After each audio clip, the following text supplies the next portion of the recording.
महाराष्ट्र में विधानसभा चुनाव की सरगर्मियां तेज हो चुकी हैं। दोनों प्रमुख गठबंधन इंडिया अलायंस और एनडीए के भीतर ही अभी से सिर्फ फुटबॉल चल रहा है।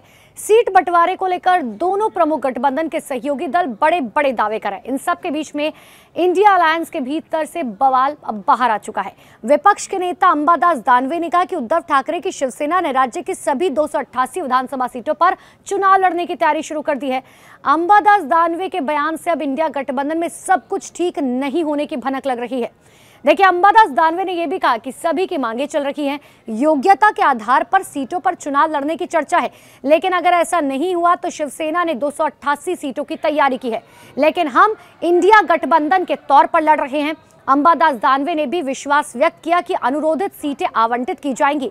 अंबादास दानवे धाराशिव में पत्रकारों से बातचीत कर रहे थे। इसी दौरान उन्होंने बड़ी बातें कही। अंबादास दानवे ने कहा कि संख्या का मुद्दा नहीं उठता, योग्यता मायने रखती है। नंबर ऊंचे नीचे होंगे, इंडिया गठबंधन ये मुद्दा महत्वपूर्ण नहीं होगा। फॉर्मूला यही रहता है कि जिसका जिसमें काम अच्छा होता है, कार्यकर्ता अच्छे होंगे, नेतृत्व अच्छा होगा, वही उस जगह के लिए लड़ेगा।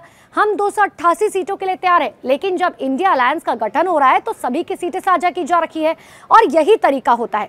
देखिए, मुख्यमंत्री पद को लेकर भी विवाद शुरू हो चुका है। इससे पहले आपको याद होगा, इंडिया गठबंधन में मुख्यमंत्री पद के चेहरे को लेकर विवाद देखने को मिला था। इतना ही नहीं, इंडिया गठबंधन के कार्यक्रम में उद्धव ठाकरे ने शरद पवार और कांग्रेसी नेताओं के सामने यह पक्ष रखा कि चुनाव से पहले मुख्यमंत्री पद के चेहरे की घोषणा की जानी चाहिए, साथ ही जिसके पास सबसे ज्यादा सीटें होंगी वो मुख्यमंत्री बनेगा। इस फॉर्मूले को भी उद्धव ठाकरे ने खारिज कर दिया। अब उद्धव ठाकरे ने कहा कि अगर सीटें ज्यादा आई तो मैं मुख्यमंत्री बनूंगा। इसमें सहयोगी दल के उम्मीदवारों की ही हार हुई है।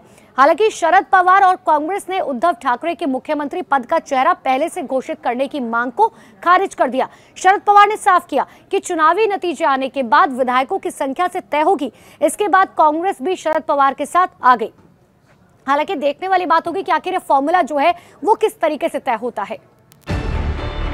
न्यूज़ 18 इंडिया चौपाल, एक ऐसा मंच जहां जब जब बात निकलेगी तो सिर्फ दूर तक नहीं बल्कि दुनिया के कोने कोने में जाएगी, क्योंकि इस बार बात होगी भारत के वैश्विक महाशक्ति बनने के लक्ष्य पर।